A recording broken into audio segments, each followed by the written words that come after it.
안녕하십니까? 고린도후서 101번째 시간. 성도는 약해짐을 두려워해서는 안 됩니다.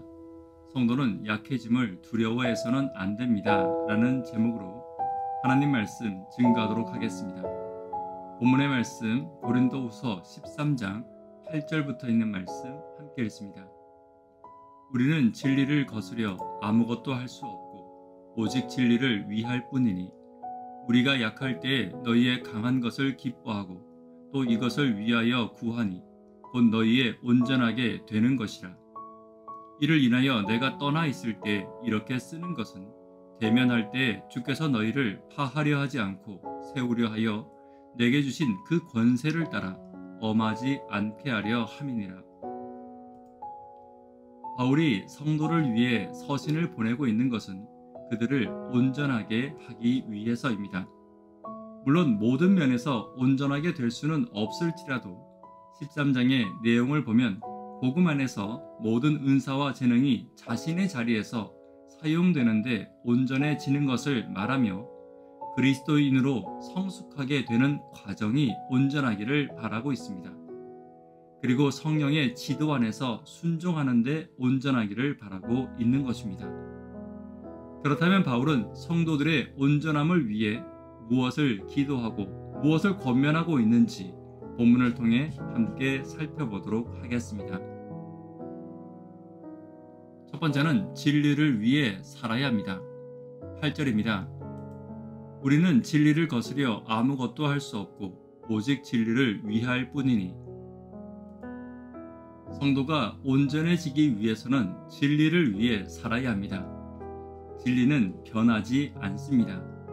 그러므로 사람이 진리를 위해 살아갈 때 흔들리지 않고 자신의 길을 걸어갈 수 있는 것입니다.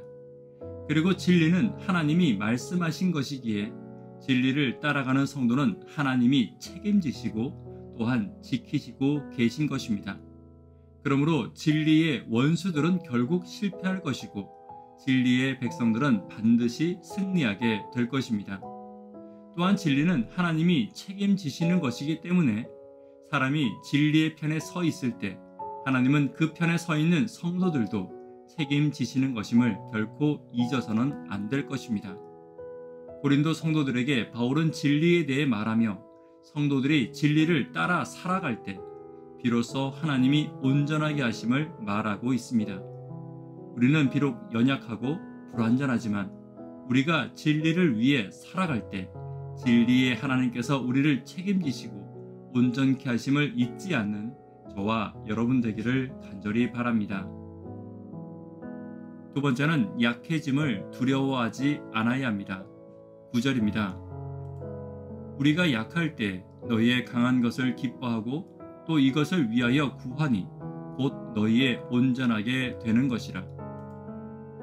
바울은 자신의 약함의 이유가 성도들의 강함에 도움이 되며 결국 성도들의 온전함을 위해서라고 말합니다. 왜냐하면 성도를 위해 약해지는 것은 곧 그리스도의 품성을 반사하는 것이기 때문입니다. 그리스도의 품성을 반사하는 것에는 언제나 열매와 하나님의 축복이 있습니다. 내가 그리스도의 품성의 약함을 반사한다면 바울이 맺었던 복음의 열매가 나에게도 반드시 있을 것입니다. 그러나 내 신앙생활에 열매가 없다면 내가 예수님처럼 약해지기를 위해 내 품성이 예수님의 품성을 반사하기를 위해 반드시 기도해야 합니다. 오늘 내가 전하는 복음이 온전하게 열매 맺기 위해 예수님과 같이 약해짐을 두려워하지 않는 저와 여러분 되기를 간절히 바랍니다. 세 번째는 사람을 세우는 일을 위해 기도해야 합니다. 10절입니다. 이를 인하여 내가 떠나 있을 때 이렇게 쓰는 것은 대면할 때 주께서 너희를 파하려 하지 않고 세우려 하여 내게 주신 그 권세를 따라 엄하지 않게 하려 함이니라. 교회는 성도를 세우고 복음을 세워야 합니다. 때때로 징계나 훈계가 필요할 때가 있지만 이것은 부득이한 경우 마지막 수단으로 남겨두어야 합니다. 훈계를 하는 것을 기뻐하는 사람은 많습니다. 그러나 훈계를 듣는 것을 즐거워하는 사람은 아무도 없습니다.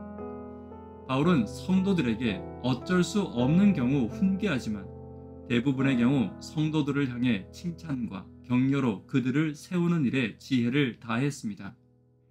예수님도 마찬가지셨습니다. 이 땅에 계실 때 제자들을 훈육하기보다는 늘 그들과 함께 그분의 삶을 통해 사랑이 무엇인지, 하나님의 품성은 어떤 것인지, 복음을 따라 살아가는 것과 말씀을 따라 살아가는 것은 어떤 것인지를 보여주셨습니다. 오늘 우리도 교회와 성도가 세워지고 온전해지기를 원한다면 훈계가 아닌 나의 삶으로 다가가며 징계가 아닌 칭찬과 격려로 성도를 온전하게 하는 지혜가 있는 저와 여러분 되기를 간절히 바랍니다. 말씀에 결론 맺도록 하겠습니다. 나와 함께하는 성도들의 온전을 위해 우리는 무엇을 기도하며 무엇을 권면하며 무엇을 노력해야 하는지 함께 살펴보았습니다. 진리를 위해 살아가기를 기도해야 합니다. 그리스도와 같이 약해지기를 두려워해서는 안 됩니다. 성도를 세우는 일에 예수님의 모본을 따라가는 저와 여러분 되기를 간절히 바랍니다. 기도 제목 함께 나누도록 하겠습니다. 전도회를 위해 반드시 기도 부탁드립니다. 구도자분들을 위해 기도 부탁드립니다. 학생, 청년, 어린이를 위해 간절히 기도 부탁드립니다. 성도를 세우고 온전하게 하는 예수님의 지혜가 있기를 위해 기도 부탁드립니다. 이 시간 개인적으로 기도하도록 하겠습니다. 감사합니다.